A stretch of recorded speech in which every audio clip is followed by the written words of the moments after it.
चव्हाण आणि आपण पाहत आहे टॉप न्यूज मराठी।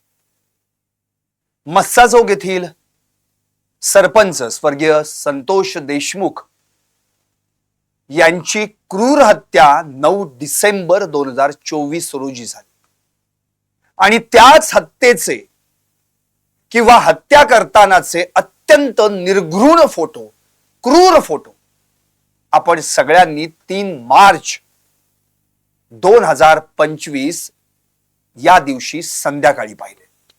हे फोटो पाहता क्षणी संपूर्ण महाराष्ट्र हळहळला, अस्वस्थ झाले, कुणाला काही सुचेनासं झालं।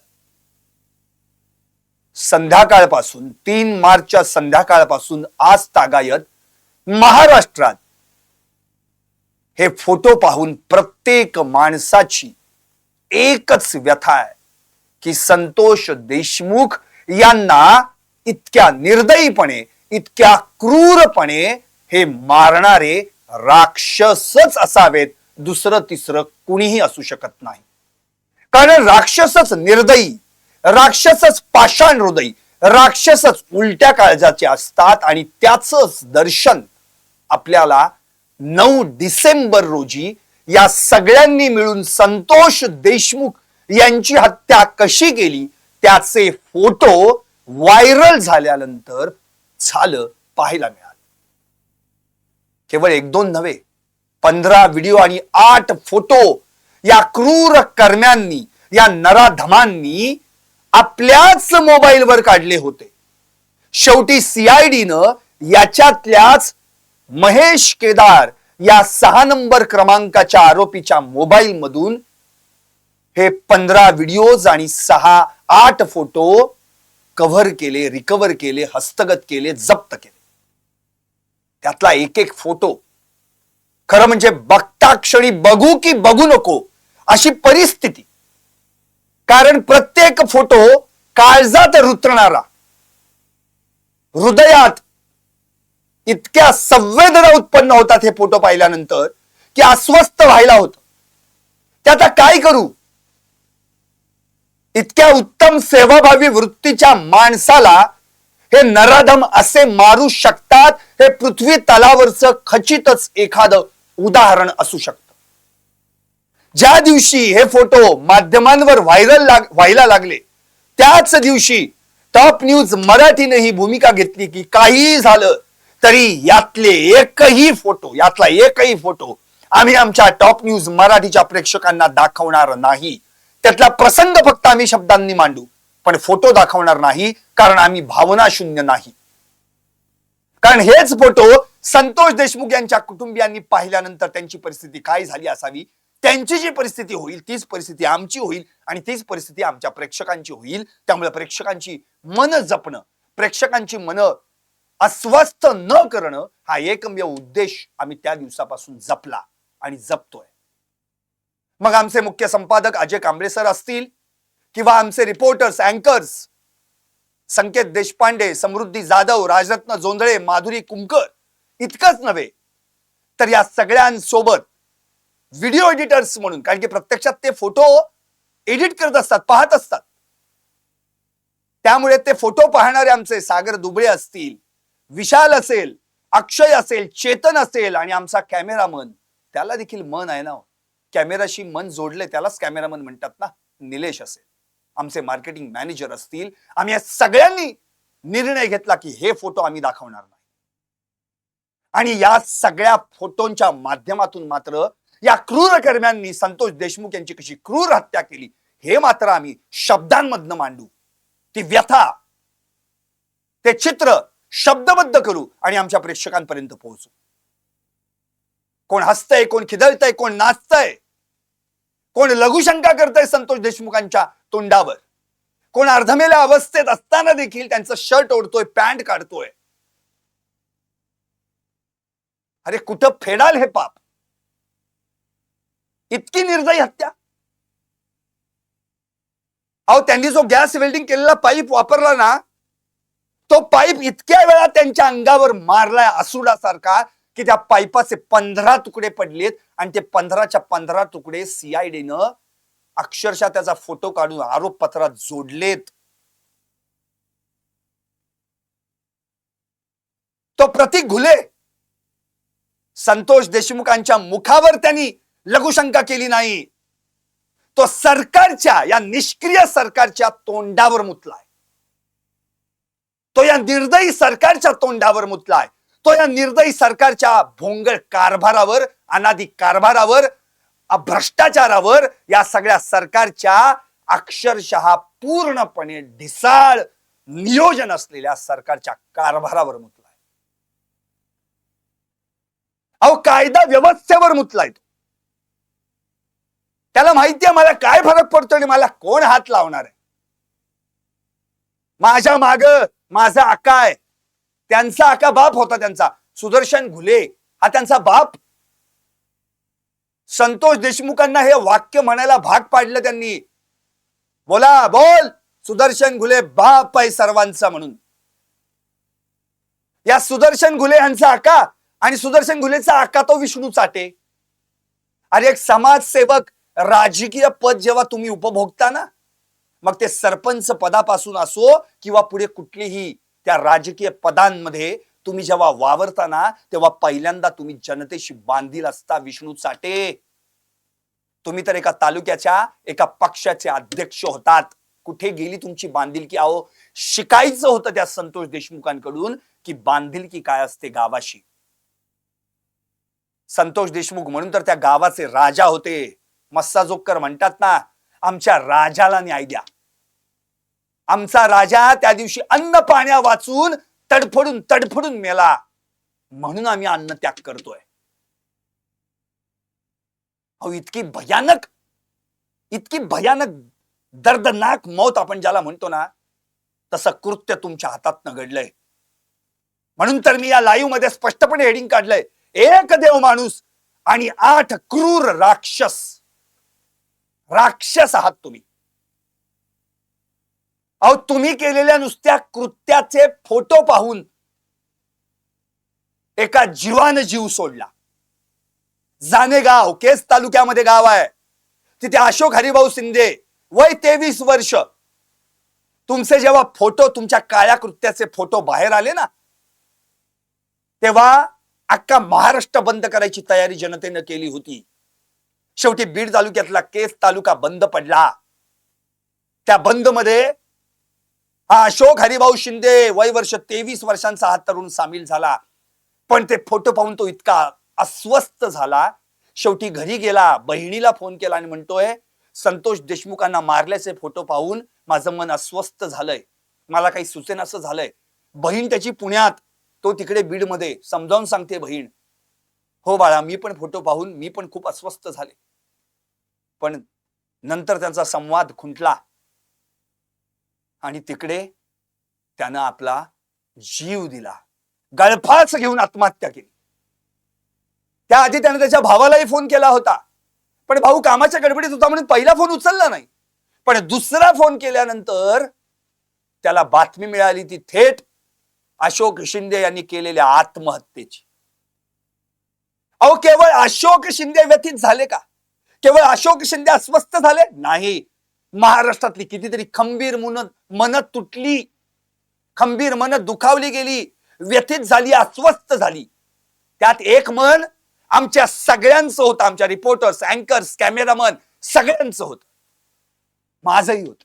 म्हणून तर कार लाईव्ह करताना ना मला लाईव्ह अर्धवट सोडावं लागलं, कारण ते फोटो पाहून त्यावर विश्लेषण करण्यात आणि त्यावर भाष्य करण्याची ताकदच माझ्या अंगात उरली नव्हती, ना शरीरात ना मनात.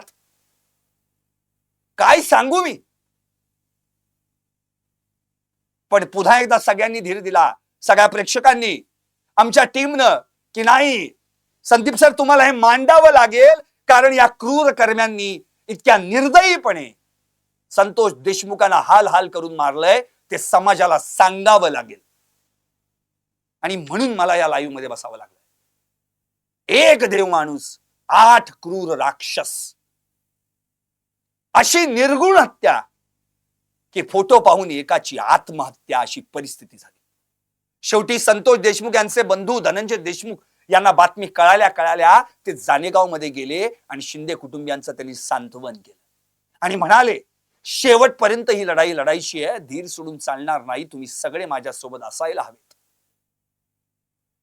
आणि त्यांनी आवाहन देखील केलं, असं अशोक शिंदेसारखं टोकाचं पाऊल कोणी उचलू नका, तुम्ही सगळे माझे बंधू आहात, भगिनी आहात, माझी विनंती आहे, तुम्ही माझ्या सोबत राहा, सोबतीनं लढू, निकरानं लढू, एकत्र लढू आणि न्याय मिळू. न्याय मिळू.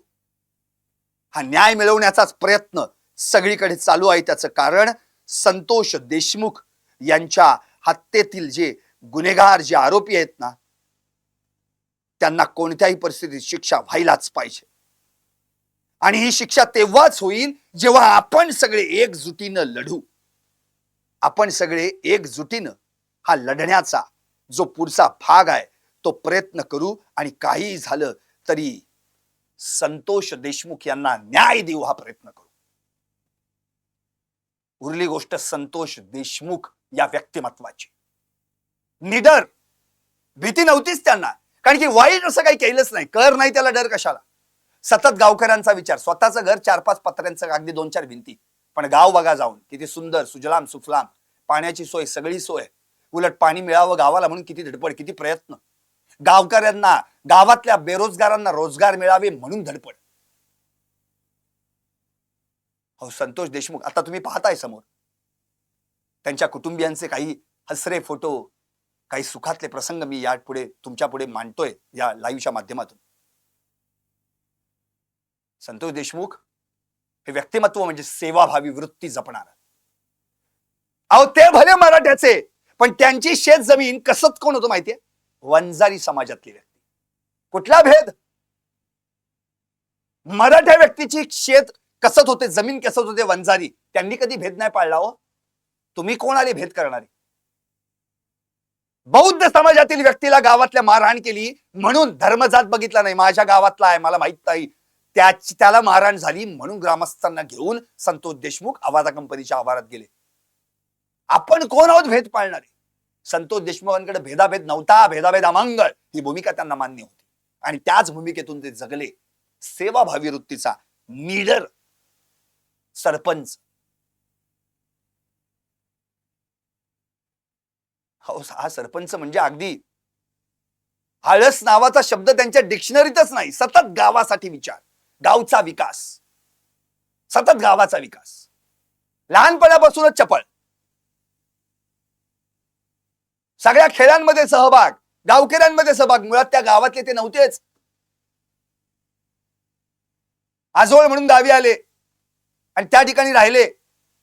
बाहेरच्या गावातल्या व्यक्तीला सरपंच केले, 2दा निवडून आले. ते सरपंच या निवडणुकीतून, थेट निवडणुकीतून 2दा निवडून आले. म्हणजे गाव आणि संतोष देशमुख यांचं कुटुंब एकच, वेगळं नाहीच. लहानपणापासून या गावाने त्यांना पाहिलंय. खेळात पण तरबेज, चपळ. एक त्यांच्याबद्दलचा व्हिडिओ व्हायरल होतोय रील मध्ये. ते कसे उत्तम खो खो खेळायचे, बादच व्हायचे नाहीत कुणाला, एवढं उत्तम खो खो खेळायचे. तो खो खोचा खेळ आहे ना, त्या खेळात ते बाद होऊ शकले नाहीत. पण या क्रूर राक्षसांनी मात्र त्यांच्या जीवाशी असा काही खेळ केला ना की ते जीवानिशी गेले. हे रील पाहूयात आणि आपण बघूयात की तो त्यावेळेचा त्यांचा एक व्हिडिओ आहे त्यांच्या शाळकरी जीवनातला. ते कसे खो खो खेळायचे आणि त्यावरचं भाष्य देखील ऐकूयात, पाहूयात. संतोष देशमुख यांचा खो खो खेळतानाचा व्हिडिओ. तुम्हाला प्रश्न पडला असेल, या शाळकरी मुलांमध्ये चित्त्यासारखी चपळाई असणारा हा छावा कोण आहे? हा छावा दुसरा तिसरा कोणी नसून मस्साजोग गावचे सरपंच संतोष देशमुख आहे, ज्यांची निर्घृण अशी हत्या करण्यात आली. सर्वांमध्ये मिळून मिसळून राहणाऱ्या या देव माणसाचा ज्यांनी खून केलाय त्या आरोपींना अशी कठोर शिक्षा झाली पाहिजे की पुन्हा कोणी मुंगी मारण्याचाही विचार करता कामा नये. खो खो खेळात कुणालाही बाद होऊ न शकणाऱ्या या देव माणसाच्या जीवाशी काही राक्षसांनी मात्र असा क्रूर खेळ खेळला की हा देव माणूस जीवानिशी गेला.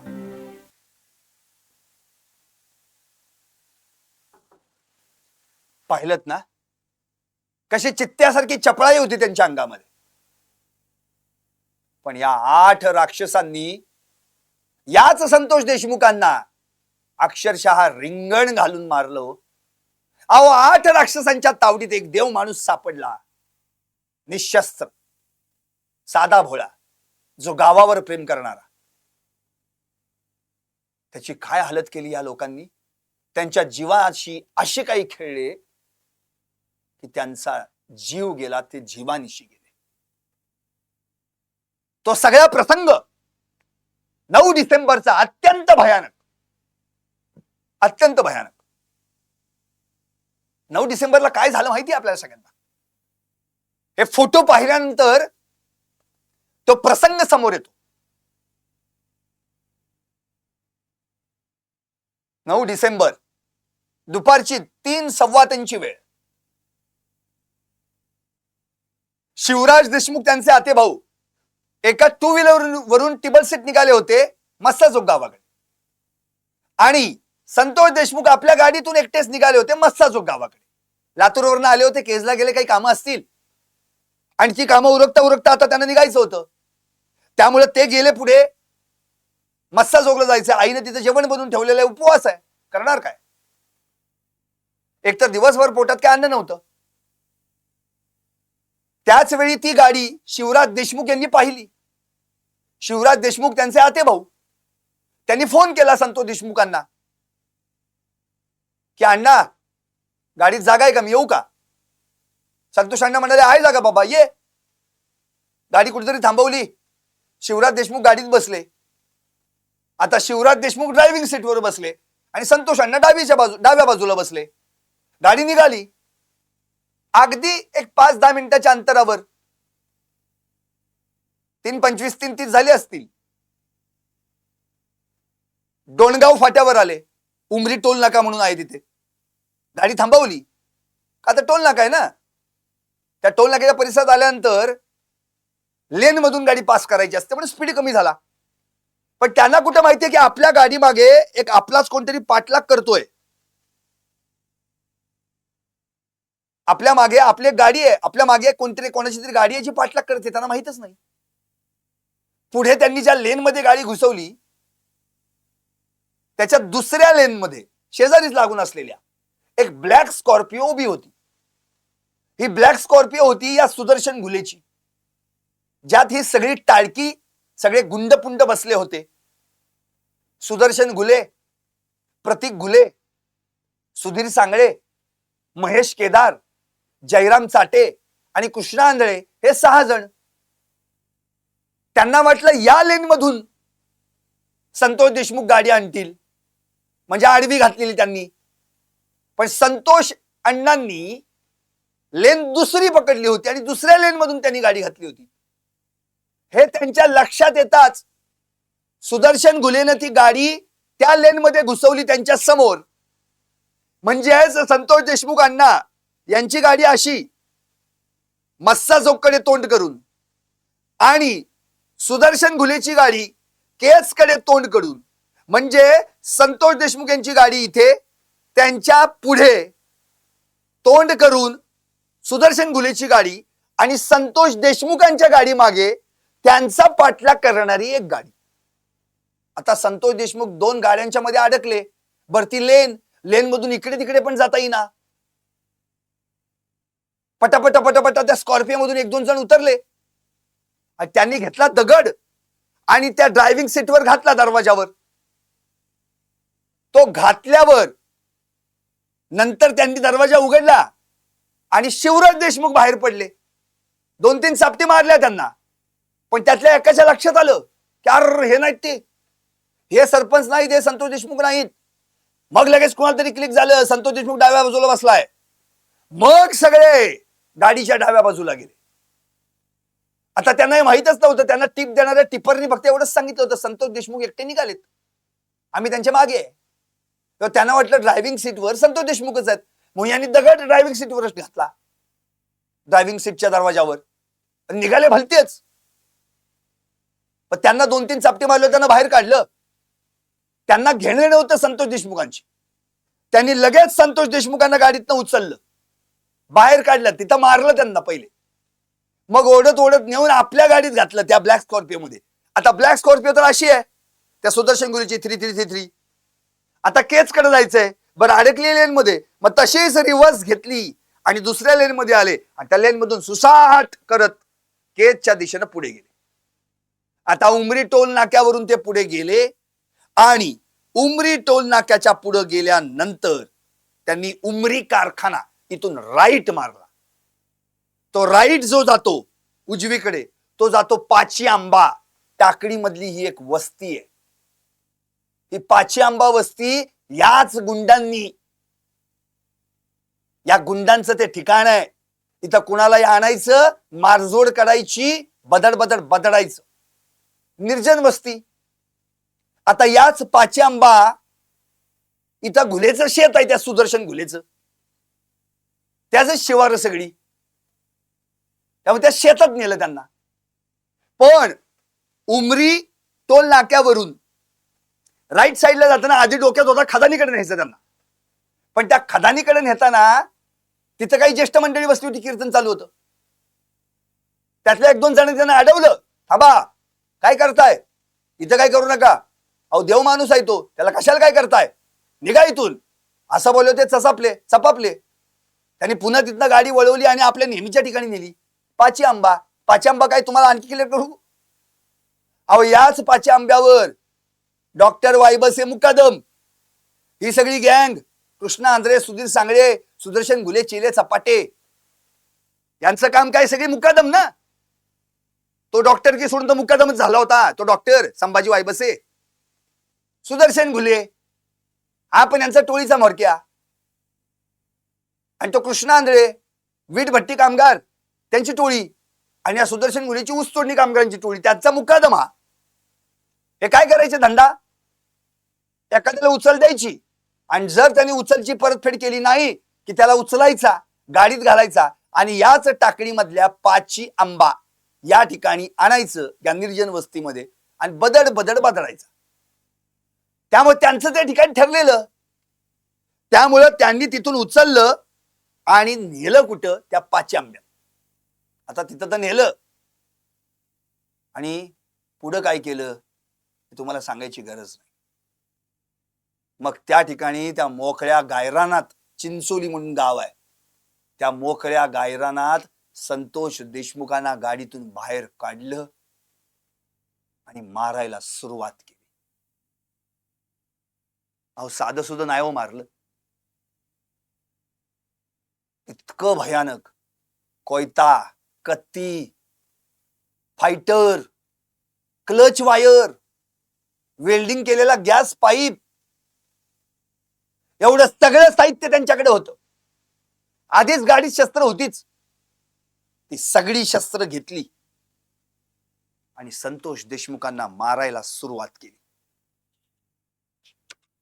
आता मात्र संतोष देशमुखांना इतक्या वेदना होत होत्या, पण करणार काय. प्रचंड प्रमाणात त्यांना मारहाण होत होती. जो तो त्यांना केवळ दिसल तसं ज्या शस्त्र हातात भेटल त्या शस्त्राने मारायला सुरुवात करत होते. गॅस वेल्डिंगच्या पाईपला वायर गुंडाळली होती, त्यानं पाठ सोलून काढली, पाईप तुटेपर्यंत मारहाण केली. 15 तुकडे झाले त्या पाईपाचे, 15 पाईप तुटेपर्यंत मारहाण केली. त्याच पाईप तुटलेल्या पाईपाचे 15 तुकडे सीआयडी कडे तो फोटो आहे. त्या मारहाणीवेळी संतोष देशमुखांना तीव्र वेदना होत होत्या, पण रक्त बाहेर पडायच्या ऐवजी शरीराच्या, ते शरीरातच साकळलं जात होतं. असं 1.5 लिटर रक्त साकळलं. कमरेवरील आणि गळ्याखालील सगळी हाडं, जवळपास सगळी हाडं मोडली होती, हे उत्तरीय तपासणीत आढळून आलं. इतकं बेदम मारलं, अर्धमेले झाले, अक्षरशः डोळे सुद्धा सोडले नाहीत त्यांनी मारहाण करताना. मग काय झालं, आता हे सगळे जे मारहाण करणारे आहेत ना, जे फोटो तुम्हाला आम्ही दाखवले नाहीत, पण त्या फोटोतल्या प्रत्येक प्रसंगाचं वर्णन मी शब्दात मांडतो. जयराम चाटे या सगळ्या क्रूर राक्षसांनी कसं मारलं आणि कुणी काय केलं ना, त्याची सगळी जंत्री सांगतोय तुम्हाला. जयराम चाटे आरोपी क्रमांक 7 आरोपपत्रातला. त्यानं काय केलं? संतोष देशमुखांची पॅन्ट काढतोय असा एक फोटो आहे. मारहाण केली, खूप मारलं, मग पॅन्ट काढतोय तो. नंतर शर्ट हातात घेऊन हसतोय, मग मारहाण करतोय आणि त्या मारहाणीचं शूट पण करतोय. हा जयराम माणिक चाटे वय 21, तांबव्याचा, केज मधल्या. मोकारपंथी व्हॉट्सअप ग्रुपवर व्हिडिओ कॉल केला तो हाच. त्याच्यावर खुनाचा प्रयत्न, मारहाणीचे गुन्हे दाखल आहेत आणि आता संतोष देशमुखच्या हत्येतला हा आरोपी, ज्याला 10 डिसेंबरला पोलिसांनी जेव्हा नाकाबंदी केली तेव्हा अटक केला. बघा या जयराम चाटेची हिम्मत. शर्ट काढतोय, पॅन्ट काढतोय आणि कोण मारतय ना ते शूट करतोय, हसत हसत हसत खिदळत. दुसरा प्रतीक घुले वय वर्ष 24 या आरोपपत्रातला आरोपी क्रमांक 4. काय केले यांनी? संतोष देशमुख अर्धमेल्या अवस्थेत पडले होते, अर्धमेल्या अवस्थेत, अक्षरशः जीवच राहिला होता नव्हता अंगात. त्यावेळी यानं देशमुखांच्या दोन्ही बाजूस अंगाच्या उभं राहून त्यांच्या तोंडावर लघुशंका केली आणि त्यानंतर देशमुखांना पाईपानं अमानुष मारहाण केली. त्याचे फोटो देखील व्हायरल झालेत. हा कोण प्रतीक घुले? हाच तो ज्याला 6 डिसेंबरच्या मारहाणीत एक चापट काही बसली, त्याचा इतका इगो दुखावला गेला की त्याला पुढे हे करावंसं वाटलं. हे निर्दयी माणसं, हा राक्षस, हा केज मधल्या पोलीस ठाण्यात याच्यावर 5 गुन्हे दाखल आहेत. खुनाचा सहभाग आत्ता, मारामारी, दुखापत करणे आणि शिवाय विनयभंगाचा देखील गुन्हा याच्यावर दाखल आहे. तिसरा महेश केदार आरोपी क्रमांक 6 या आरोपपत्रातला. हा तर निर्दयीच हा. मागच्या जन्मात पण राक्षसच असावा. काय याड्यागत हु हु खिदळत हसतय क्रूरपणे, क्रूर हास्य. नंतर फोटो पण काढतोय. जयराम चाटेनं पॅन्ट काढल्यानंतर त्याचा फोटो यानच काढला आणि तेव्हा फोटो काढताना हाच खिदळतोय. 5 गुन्हे त्याच्यावर दाखल: मारामारी, चोरी, खुनाचा प्रयत्न आणि खुनाचा सहभाग. याच्याच फोन मधून 15 व्हिडिओ आणि 8 फोटो सीआयडी पोलिसांनी हस्तगत केले. नंतर सुदर्शन घुले आरोपी क्रमांक 3 या सगळ्या टोळीचा म्होरक्या देशमुखांच्या शेजारी बसून त्यांच्यासोबत फोटो काढतोय आणि हटाकडीचा, ऊसतोड कामगारांचा त्या टोळीचा प्रमुख आणि विष्णू चाटेच्या जवळचा, राजकारणात इंटरेस्ट, 7वी पर्यंत शिकला, धंदा काय? उचल घ्यायची आणि वसुली करायची. या 10 वर्षात आतापर्यंत त्याच्यावर 10 गुन्हे दाखल आहेत आणि 8 गुन्हे तर एकट्या केज मध्ये आहेत. एक अंबाजोगाईत आणि एक धारूर मध्ये. याला 3 जानेवारीला अटक केली होती, जेव्हा संभाजी वायबसे या डॉक्टरला चौकशीसाठी ताब्यात घेतला होता आणि त्यानं सांगितलं की हे कुठे आहेत. याच सुदर्शन घुलेला यानं जेव्हा वाल्मिक कराडची याचं संभाषण झालं होतं ना, बोलला होता आडाला की आडवा करा, नाही तर भिकेला लावतील आपल्याला. हे आपल्याला जे भिकेला लावतील त्यांना भिकेला लावू आपण. नंतर उद्या कुठलीच कंपनी खंडणी देणार नाही. विष्णू चाटेशी बोला आणि काय करा, कामाला लागा. याच सुदर्शन घुलेनं 6 डिसेंबरला संतोष देशमुखांना तोंडावर धमकी दिली होती, खंडणीच्या आडवा येतोस काय बघतोच, तुला जिवंत सोडणार नाही. याच ठिकाणी या सुदर्शन घुले बद्दल संतोष देशमुखांच्या तोंडून यांनी वाक्य काय काढायला लावलं? सुदर्शन घुले सगळ्यांचा बाप आहे असं म्हणायचं. फूस लावून पळून नेण्याच्या प्रयत्नात देखील हा आरोपी आहे. एका प्रकरणात फरार पण होता वाटतं आणि नेपाळपर्यंत गेला होता. नंतर सुधीर सांगळे आरोपी क्रमांक 5, याला पण 3 जानेवारीला सुदर्शन घुले सोबत अटक झाली होती. याचाही खुनात सहभाग आहे. आता खंडणी मागणीसाठी अवादा कंपनी 6 डिसेंबरला जी मारहाण झाली ना, त्यात हा होता. वय 22 फक्त. आणि कृष्णा आंधळे याच्याबद्दल काय सांगायचं? फरार, टांगापलटी घोडे फरार. तसा सगळं करून झालं गेला निघून. याला अजून अटकच नाही. धारूर मधल्या मैंदवाडीचा, वय 27. किती दिवस झाले विचार करा, फरार आहे. वीट भट्टीवरील कामगारांच्या टोळीचा प्रमुख, तिथला मुकादम हा. खुनाचा प्रयत्न, धमकावणे, खंडणी, मारामारी आणि खुनात सहभाग. 6 गुन्हे 4 वर्षात आणि 6 गुन्हे दाखल. 6 गुन्हे त्याच्यावर दाखल आहेत. 6 वर्षात 6 गुन्हे, 4 वर्षात 6 गुन्हे. हा एका प्रकरणात 2 वर्षापासून फरार आहे. पट्ट्या कागदोपत्री फक्त. एरवी मग तो पोलिसांबरोबर गप्पा मारणे, चहा पिणे, बोंबलत फिरणे, पोलिसांसोबत असणे, हे काम चालूच त्याचं. तो धारूर मध्ये पण फिरतो, केज मध्ये पण फिरतो, सगळीकडे फिरतो. कागदोपत्री फरार, पोलिसांचा मित्र ना. अहो 2 वर्षांपासून जो फरार आहे तो केज मध्ये येतो, संतोष देशमुखांचा खून करतो आणि परत फरार होतो. अरे काय काय मैत्री, घट्ट मैत्री पोलिसांशी याची. विष्णू चाटे हे 6 क्रूर राक्षस संतोष देशमुखांना मारत होते. पण यांचे वरचे, यांचा आका या सुदर्शन घुलेचा, विष्णू चाटे, अजित पवारांच्या राष्ट्रवादीचा एकेकाळचा केस तालुक्याचा अध्यक्ष, वाल्मिक कराडचा राईट हँड म्हणायचं याला. आणखी परळीत कार्यालयामध्ये जेव्हा शिवाजी थोपटे या जमीन अधिग्रहण अधिकाऱ्याला कुठल्या अवादा कंपनीच्या बोलावून घेतलं होतं 6-8 ऑक्टोबरला, तेव्हा विष्णू चाटे वाल्मिक कराड सोबत होता. मग यांचं पहिल्यापासून वॉटमॅट आहे. याच विष्णू चाटेनं संतोष देशमुखांना वारंवार फोन करून धमक्या दिल्या. काय की वाल्मिकांना तुला जीवानिशी मारेल, वाल्मिकांना तुला जिवंत सोडणार नाही म्हणून. आणि हाच विष्णू चाटे ज्यानं वाल्मिक कराडचा निरोप सुदर्शन घुलेला दिला. कुठं? नांदूर फाट्यावर तिरंग हॉटेलमध्ये बसून. तिथं चिकन शिजवलं, चिकन खाल्लं आणि दुसऱ्या दिवशी संतोष देशमुखांचा जीव घेतला. तिथं निरोप दिला. वाल्मिक अण्णांनी सांगितलंय, जो आपल्या आडी येईल त्याला धडा शिकवा. आपल्या मागण्या पूर्ण होत नाही त्याचे काय परिणाम होतात याचा संदेश द्या.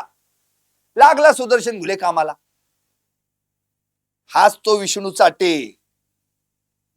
आणि राहिला उरला सुरला यांचा मास्टर माइंड, आकाचा आका, या सगळ्या आकांचा आका, विष्णू चाटेचा आका. कोण?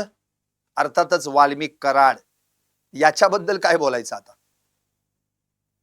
यानं तर इतके उद्योग करून ठेवलेत की ते उद्योग सांगायला सुद्धा दिवस लागल एवढे उद्योग आहे त्याचे.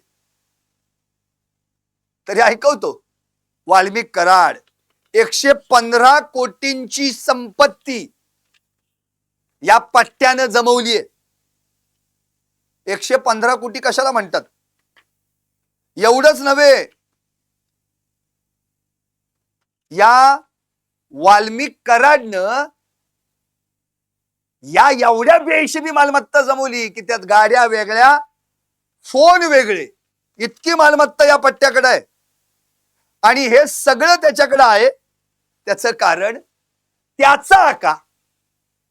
कारण की यांच्याकडे पैसाच पैसा, पैसा कुठं ठेवू हा प्रश्न पडला हो यांना. एवढं सगळं यांच्याकडे आहे. एवढ्या सगळ्या गाड्या,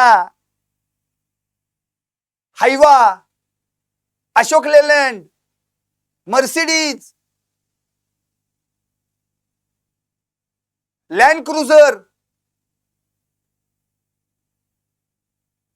मी यांच्याकडे तोटाच नाही. 3 मोबाईल, एक कानाला 2 खिशात, आयफोनची सिरीज 16 प्रो, 13 प्रो. अरे कुठून आला पैसा याच्याकडे? पायात चप्पल घालत नाही, खिशात 3-3 फोन. त्या सुदर्शन गुन्हेकडे पण गाड्याच गाड्या. हायवा काय, 4 व्हीलर काय, ती 3333 काय, स्कॉर्पिओ. अरे कुठं घेऊन जाणार एवढं? तुमच्याकडे एवढा पैसा आलाच कुठून? कोण सुदर्शन मुले? ऊस तोड काम मुकादम, तुझ्याकडे एवढा पैसा कुठून आणला? कोण वाल्मिक कराडचं काय आहे? म्हणजे काय बिझनेसमन आहे का मोठा? त्याचे रील बघितल्यावर कळतं त्याचा थाट, रुबाब, धाक. अहो प्रतीक पालकमंत्रीच म्हणला ना, सगळं धनंजय मुंडेंचा कारभार हाच पाहत होता. अंजली दमन यांनी परवा सांगितले नाही, पुरावा दिला ना, एका FIR मध्ये नोंद आहे. मंत्री धनंजय मुंडे यांच्या सगळ्या कार्यालयाचा संपर्क साधणारा प्रमुख, काय ओळख आहे वाल्मिक कराडची. पुण्यातल्या फर्ग्युसन रोडवर याची मालमत्ता, काळेवाडीत पिंपरी चिंचवडला मालमत्ता, पुण्यात हडपसर मगरपट्टा सिटी मालमत्ता. पण पैसा कुठून आला नाही पत्ता. सगळी बेहिशेबी मालमत्ता, नाव बेपत्ता. लातूरला जमिनी, धाराशिवला जमिनी, बीड मध्ये जमिनी, याची बळकाव त्याची बळकाव, खोट्या नाट्या केसेस टाक. अहो उद्योगच नाही त्यांना, यांना दुसरे. फक्त गरिबांना लुबाडायचं आणि स्वतःचं घर भरायचं, याच्या पलीकडं या लोकांनी काही केलंच नाही. तेवढाच उद्योग फक्त यांना, आणि याच उद्योगात हे वावरत बसले.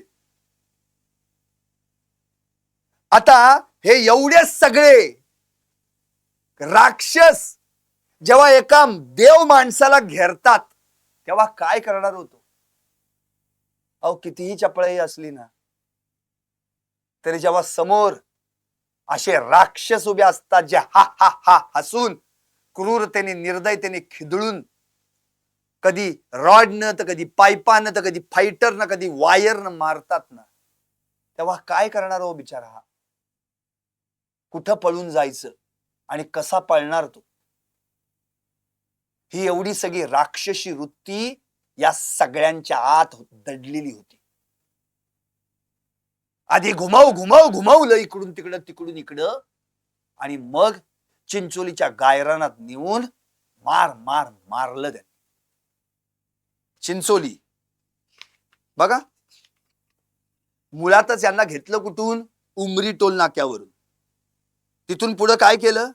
चिंचोलीला नेलं, टाकडीतल्या मधल्या एका रस्त्यातून. 9.5 किलोमीटरचं अंतर आहे. 17 मिनिटात गेले ते, 17-20 मिनिटात गेले असतील. आणि मग चिंचोलीला मारल्यानंतर संतोष देशमुख जेव्हा त्यांनी जीव सोडला तेव्हा मृतदेह, त्यांची बॉडी गाडीत टाकली आणि नेली दैठण्याला शिवारात.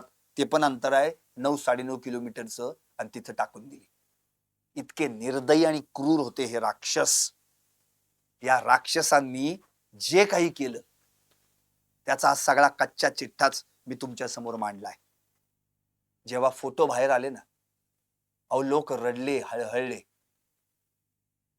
सगळे. फोटो बाहेर आले आणि दुसऱ्या दिवशी धनंजय मुंडे मंत्रिमंडळातून बाहेर पडले. अहो कुणाला सोयर सुतक पडले त्यांच्या राजीनाम्याचं? काय फरक पडला? वाल्मिक कराडनं या हत्ये संबंधात कुणाला कॉल केला याचे सगळे CDR पहिले काढा आणि तपासा. वाल्मिक कराडनं ही हत्या झाल्यानंतर कुणाला फोन केला होता? येऊ द्या बाहेर. धनंजय मुंडेंना सहआरोपी करण्यासाठी आज अख्खा महाराष्ट्र विचारतोय सरकारला, पण सरकारचं उत्तर काय आहे? या संतोष देशमुख हत्या प्रकरणात धनंजय मुंडे यांच्या विरोधात एकही पुरावा सापडलेला नाही. मग राजीनामा का घेतला? मुख्यमंत्र्यांनी उत्तर दिले अगदी थोड्या वेळापूर्वी. काय घेतला माहितीये? या प्रकरणातला मास्टर माइंड धनंजय देशमुख यांच्या जवळचा होता म्हणून आम्ही राजीनामा घेतला. अरे तुम्हाला कधी कळलं हे? नवीनच खबर मिळाली सरकारला. आपल्या मुख्यमंत्र्यांना पहिल्यांदाच कळालं वाटतं काय, की संतोष देशमुख यांची हत्या करणारा मास्टर माइंड वाल्मिक कराड हा धनंजय मुंडेंचा मित्र आहे म्हणे, जवळचा आहे म्हणे. हे मला कळालं, मग मी ठरवलं राजीनामा द्या. 84 दिवस लागले तुम्हाला हे कळायला? अहो, पहिल्या दिवसापासून बोंबलतय अख्खा महाराष्ट्र. तुमचेच आमदार सुरेश धस सांगतायत आकाचा आका कोण आणि या आकाचा आका कोण. अहो, एवढंच कशाला धनंजय मुंडेंनी स्वतः कबूल केलं होतं वाल्मिक कराड माझे निकटवर्ती आहेत म्हणून. कशाला खोटं सांगता महाराष्ट्राला? मास्टर माइंड वाल्मिक कराडचा जवळचा आहे म्हणून आम्ही राजीनामा घेतला. 84 दिवसांनी तुम्हाला कळलं का जवळचा आहे म्हणून? तुम्हाला माहिती का देवेंद्र फडणवीस मुख्यमंत्री आहात तुम्ही, अटलजींची जेव्हा यात्रा निघाली होती ना महाराष्ट्रात आणि त्या बीडमध्ये धनंजय मुंडेंवर जबाबदारी टाकण्यात आली होती, तेव्हा त्या सगळ्या त्या यात्रेचा कारभार त्याचं नियोजन करणारा वाल्मिक कराड होता. तुम्हाला माहित नव्हतं ते? कितीतरी कार्यक्रम आहेत, त्या कार्यक्रमामध्ये फोटो व्हायरल झालेत, त्यात तुमचाही फोटो आहे. तुम्ही एकनाथ शिंदे, अजित पवार बसलेले आहात आणि समोर उभे आहेत धनंजय मुंडे, त्यांच्या शेजारी वाल्मिक कराड. प्रत्येक पक्षातल्या प्रत्येक नेत्यासोबत त्याचे फोटो आहेत, जे काय प्रस्थापित पक्ष आहेत ना त्यांचे. हा वाल्मिक कराड धनंजय मुंडेंचा आहे, त्यांच्या जवळचा आहे. हे तुम्हाला माहित नव्हतं आणि माहित झालं म्हणून तुम्ही राजीनामा घेतलात. सीआयडीला काय तुम्ही म्हणालात? तुमचंच वाक्य आहे. सीआयडीला मी म्हटलं होतं there will be no interference, असं थेट सीआयडी इन्व्हेस्टिगेशन टीमला मी सांगितलं. These photos are part of chargesheet. मला देखील चार्जशीट दाखल झाल्यानंतर, कोर्टात दाखल झाल्यानंतर मग मला ते पुरावे समोर आले, फोटो समोर आले, मग मी पाहिले असं तुम्ही म्हणताय. आपण इतके दिवस वाल्मिक कराडला पोलिसांनी अटक केली होती, त्यावेळीच बोंबलत होते वाल्मिक कराड हे मुळातच धनंजय मुंडेंच्या जवळचे आहेत. ते वाक्य तुमच्या कानावर पडलं नव्हतं का? त्याच वेळी राजीनामा झाला असता की, त्याच वेळी राजीनामा झाला असता ना. खंडणीतून खून झालाय असं स्पष्ट दिसतंय, पण ही खंडणी या संदर्भातली बैठक सातपुडा बंगल्यावर झाली याचा एकही पुरावा मिळालेला नाही असंही तुम्ही म्हणून क्लीन चिट देऊन टाकली धनंजय मुंडेंना. मग तुमच्याच पक्षातले, तुमचेच आमदार, तुमच्याच जवळचे जे तुम्हाला बाहुबली म्हणतात, ते काय म्हणाले? सातपुडा बंगल्यावर मीटिंग झाली होती, त्या मीटिंग मध्ये आवाजा कंपनीचे अधिकारी, तो नितीन बिक्कड, वाल्मिक कराड, धनंजय मुंडे सगळे उपस्थित होते. 3 कोटींची खंडणी मागण्यात आली, डील 2 कोटींवर झाली. आवाजा कंपनीचा अधिकारी बाहेर गेला, फोन केला, तिर्री नाही दुर्री, आणि मग ठरलं. मग 50 लाखांची रक्कम कुणाला दिली? धनंजय मुंडेंना की वाल्मिक कराडला? हे मात्र धस यांनी सांगितलं नाही. आणि हे सांगितलं कुठे माहितीये? भर चौकात पुण्यात जन आक्रोश मोर्चात 5 जानेवारीला. हवं तर फुटेज काढा, डायरीतनं बघून सांगितलंय. सह आरोपी करा धनंजय मुंडेंना अशी अख्खी मागणी महाराष्ट्र करतोय आणि तुम्ही म्हणताय त्यांच्या विरोधात पुरावाच सापडला नाही.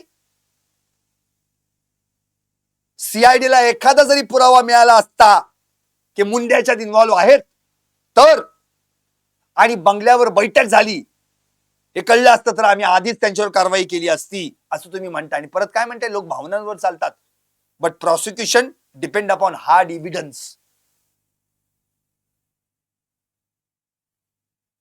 आणि एवढं करून तुम्ही सांगताय जी शेवटची शिक्षा आहे ती शेवटची शिक्षा देखील या आरोपींना होऊ शकते म्हणून, म्हणजे फाशी ना. का नाही सह आरोपी होऊ शकत याच्यामध्ये धनंजय मुंडे, जे वाल्मिक कराडचे अत्यंत निकटवर्ती आहेत? निकटवर्ती या शब्दाचा अर्थ काय असतो? जवळचा मित्र या शब्दाचा अर्थ काय असतो? आपल्याकडच्या सगळ्या गोष्टी त्यांना सांगणं ना. अहो, जगमित्र ऑफिस होतं धनंजय मुंडेंचं, कोण चालवत होते? वाल्मिक कराडच ना. जगमित्र, जगाशी मैत्री असलेले ते धनंजय मुंडेंचे मित्र. एकमेकांचे कधीपासून ते एकमेकांना ओळखतायत ना, याचे फोटो बघा, दोघांच्या तरुणपणाचे फोटो सापडतील तुम्हाला. त्यांच्याच पुतण्याकडे पहिले घरगडी म्हणून कामाला होते, नंतर त्यांच्याच वडिलांचे त्यांचे संबंध आले, मग तुमच्याशी म्हणजे धनंजय मुंडेंशी संबंध आले. मग कुठं परळीचा नगराध्यक्ष काय, प्रभारी नगराध्यक्ष काय, नगरसेवक काय, सगळी सगळी पद झाली. अहो मुंडेंच्याच कंपनीवर संचालक पण होते ते. मग हे लोक काय भावनांवर खेळतात का? हे भावना आहेत का? या पुरावे नाहीत का? हे अंजली दमान यांनी सगळ्या कच्च्या चिट्ट्या काढून तुमच्याकडे पाठवला होता, तेव्हा नाही तुम्हाला कळलं? त्यात पुरावे होते की. धनंजय मुंडे आणि वाल्मिक कराड एकाच कंपनीत संचालक, निकटवर्ती म्हणजे जवळचेच ना. तोपर्यंत वाल्मिक कराड नाटक पण झाली होती. मग ते तेव्हा जवळचे आहेत हे समजलं नव्हतं? त्यावेळी का ना त्यांचा राजीनामा घेतलात? एकंदरीतच काय माहितीये काय, की मुळात एकमेकांना वाचवणं हाच उद्योग आहे, बाकी याच्यात काही नाही. अहो कुणाला वाचवलं तुम्ही आणि कुणाला वाचवण्याचा प्रयत्न होतोय? अहो या धनंजय मुंडेंचा राजकीय वरदहस्त नसता तर वाल्मिक कराडच वाल्या बनला नसता, आणि तो वाल्या बनला नसता तर या वाल्याच्या टोळ्यांनी आज संतोष देशमुखचा जीव घेतला नसता.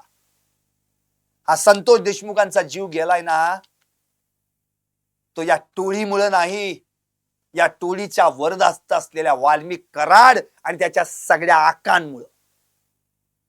कधी आवाक्यात येणार हे सगळं प्रकरण? कधी समजणार तुम्हाला त्याच्यातल्या गोष्टी? कधी भावना कळणार तुम्हाला? या लोक भावनांवर खेळतात. अहो लोक भावना हे वाक्य, हा शब्द उच्चारताना तुम्ही पण लोकांमध्येच मोडता ना. तुम्ही लोकच आहात ना, का तुम्ही लोक नाही? अहो कुठून आल्या एवढ्या सगळ्या गाड्या? या वाल्मिक कराडकडे कुठून आला पैसा? काय बोलायचं त्याला? वाल्मिक अण्णा, आणि सोशल मीडियावर काय फॉलोअर्स म्हणतात त्याला? Punter king. पंटरच, दुसरं काय आहे? सगळे पंटर गोळा केले त्यांचा किंग हा. काय महागड्या गाड्या आहेत माहितीत कराडकडे? 8-7 गाड्या आहेत. फोर्ड इंडियावर, 2 Ashok Leyland Hyva, Jaguar, Land Rover India, JCB, Mercedes, BMW.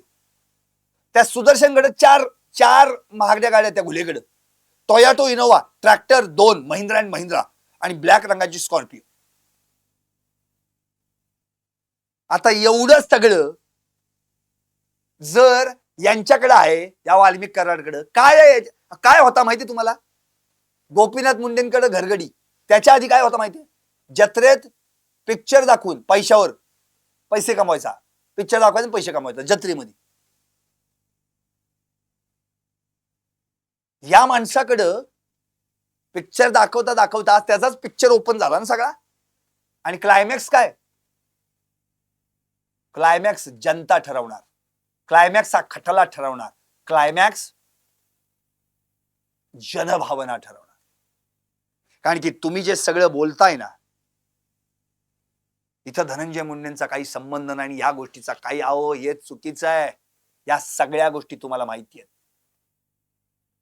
तुम्ही राजीनामा काय फोटो व्हायरल झाले म्हणून घेतलाय का? नाही हो, सगळं माहिती आहे तुम्हाला हे. पण जनक्षोभ, त्याच्या पुढे तुम्ही सगळे जण गपगार पडलात. आतली बातमी अशी, तुम्ही म्हणजे राजीनामा देताय का नाही असंच विचारलं असेल त्यांना, बाकी काय आहे? इतके दिवस ज्या माणसाचा तुम्ही राजीनामा घेऊ शकला नाही, त्या माणसाचा भर अधिवेशनाच्याच दिवशी तुम्ही राजीनामा घेता. अधिवेशनाच्या आदल्या दिवशी तुम्ही त्यांना राजीनामा द्यायचा आहे असं सांगताय. मला प्रश्न पडतो की एवढे हे सगळे 8 क्रूर राक्षस, 8च आहेत ते 6 जे मारणारे, आणि हे 2 विष्णू चाटे आणि तो वाल्मिक कराड, हाल हाल करून मारले हो. लघुशंका करताय तुम्ही तोंडावर? अहो या सगळ्या आरोपींना ना भर चौकात आणा. धनंजय देशमुख म्हणले परवा, भर चौकात फाशी द्यायला पाहिजे, जनता ठरवे यांचं काय करायचं. इतके नीच प्रवृत्तीची ही माणसं, क्रूर निर्दयी राक्षसी, आणि यांच्या जीवावर हे उड्या मारणारे. अहो ते फोटो व्हायरल झाले ना, अख्खा महाराष्ट्र हळहळला, व्यथित झाला. त्या भावना कधी कळणार तुम्हाला? या सगळे फोटो बघितले ना, हे फोटो बघितल्यानंतर प्रत्येकानं विषण्ण झालेल्या मनानं काही ना काहीतरी आपली भावना व्यक्त केली असणार आहे. अशीच एक भावना, अगदी मी आता लाईव्हच्या शेवटाकडे येतोय, अशीच भावना एक सामाजिक कार्यकर्ते आहेत महाराष्ट्रातले, जे सतत समाजासाठी धडपड करतात. समाजसेवक म्हणून त्यांचं नावलौकिक आहे. ते माध्यमांमध्ये विविध विषयांवर अगदी बिनधास्तपणे, बेधडकपणे आपला मुद्दा मांडतात, अन्यायाच्या विरुद्ध लढतात. ते समाजसेवक, ते सामाजिक कार्यकर्ते म्हणजेच हेरंब कुलकर्णी. या हेरंब कुलकर्णींनी यावर एक लेख लिहिलाय. तो लेख मात्र मी वाचतो. कृपा करून सगळ्यांनी हा लेख वाचा. आपल्या मनात ज्या भावना आहेत ना, त्याचं सार सगळं या लेखामध्ये आलेलं आहे. संतोष देशमुखांचे फोटो जेव्हा व्हायरल झाले, त्यावर लिहिलेलं, त्यांनी शब्दबद्ध केलेलं, त्यांचे विचार त्यांनी मांडलेत. ऐकूयात. प्रिय संतोष देशमुख, तुमच्या खुनाचे फोटो मी बघितलेच नाहीत. तुमचे ते फोटो काल सगळीकडे दाखवले जात असताना बघण्याची हिम्मतच झाली नाही. जर आमची बघण्याची हिम्मत होत नाही, तुम्ही ते कसं सहन केलं असेल? ती नुसती वर्णनच मनात भीतीची वादळं आणतात. थरकाप होतो. आणि बघून तरी मी काय करू? माझी हतबल, भेकड, अगतिक अवस्था मलाच लज्जित करते संतोष. असं ठिकठिकाणी घडताना आपण जिवंत आहोत आणि तितकेच असहाय्य आहोत, यानं जास्त त्रास होतो. त्यापेक्षा ते बघूच नये असं वाटतं. ते अज्ञान एक बनचुकी, क्षुद्र सुरक्षितता देतं. केवळ कल्पनेनंच बघून त्यातील क्रौर्य अनुभवलं. क्षणभर त्या जागी स्वतःला ठेवून भयचकित झालं.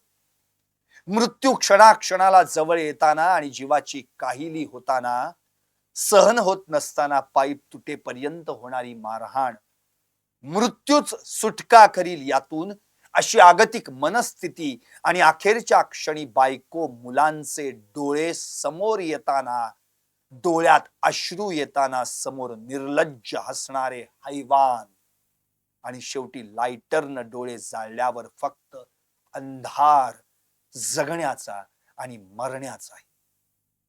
3 फेब्रुवारी रोजी वन्यजीव दिन होता आणि याच दिनाचं औचित्य साधून केवळ राजीनाम्याची पार्श्वभूमी तयार करण्यासाठी तुमच्या भीषण, अमानुष, क्रूर हत्येचे फोटो व्हायरल करण्यात आले. माणसातील वन्य प्राणी यामुळे बघता आले. वन्य प्राणी सुद्धा आपल्या जातीच्या प्राण्याला मारत नाहीत, आणि ही माणसातली जनावर आणि या जनावरांना लपायला जागा करणारी ही सत्तेची जंगलं आणि ठेकेदारीच्या चकवा देणाऱ्या अंधाऱ्या गुहा, त्या गुहांमध्ये ही श्वापद लपून बसली. माध्यमांच्या प्रकाश वाहिन्यांनी त्या अंधाराला भगदाड पडलं नाही. ओरडणारा विरोधी आवाज शब्दशः अरुण्य रुदन ठरला. तुमच्या कुटुंबियाच्या अश्रूंनी त्या सत्तेच्या गडद जंगलात ओरखडाही उमटला नाही. गुहेच्या त्या पाषाण हृदयी दगडांना तुमच्या मुलीच्या केविलवाण्या टाहोनं पाझर फुटला नाही. संतोष, तुमचा मृत्यू आमचा महाराष्ट्राचा बुरखा फाडणारा आहे. त्या मृत्यूनं किमान लाजही इथल्या राजकीय व्यवस्थेला वाटली नाही. दगडांच्या देशा हे महाराष्ट्राचं वर्णन आमच्या पाषाण हृदयी कोडगेपणाला उद्देशून म्हटलं आहे का, असा प्रश्न आमचा एकूण राजकीय व्यवहार बघून वाटतय. जनतेचा आक्रोश सत्तेचा माज कसा लाथाडतो, कसा टोलवा टोलवी करतो, सांडलेलं लाल रक्त लाल दिव्याला किंचितही विचलित करत नाही. या महाराष्ट्रानं खैरलांजीचे भोतमांगे कुटुंबाचे आक्रोश असेच जिरवले आहेत. न्याय मागून भैया भोतमांगे अखेर तसेच गेले. असाच नितीन आगे मारला गेला. भटक्यांच्या पालावर पारधी बेडावर असेच मृत्यू. आवाज उमटत जातो, सन्नाटा होत जातो. त्या मालिकेत तुमचा मृत्यू विषण्ण करणारा. लोकशाहीचा सर्वात मोठा फायदा हाच की कोणत्याही विषयावर ओरडता येतं आणि तोटा हाच की त्या ओरडण्याचा काहीही उपयोग होत नाही. मंत्री पंकजाताई मुंडे यांचा व्हिडिओ फिरला. त्या म्हणतात की धनंजय मुंडे यांचं पानही ज्यांच्याशिवाय हलत नाही ते वाल्मिक कराड आणि समोरची गर्दी टाळ्यांचा कडकडाट करते. इतका मोठा पुरावा जनतेच्या न्यायालयात बहिणीनं दिल्यावर खर तर त्या व्यक्तीला सहआरोपी करायला हवं, पण केवळ फक्त आणि फक्त राजीनामा. त्या क्रौर्य आणि उलट्या काळजाच्या आरोपीला जो व्यक्ती पाठीशी घालतो त्याला शिक्षा फक्त मंत्री कार्यालयात न येणं इतकंच.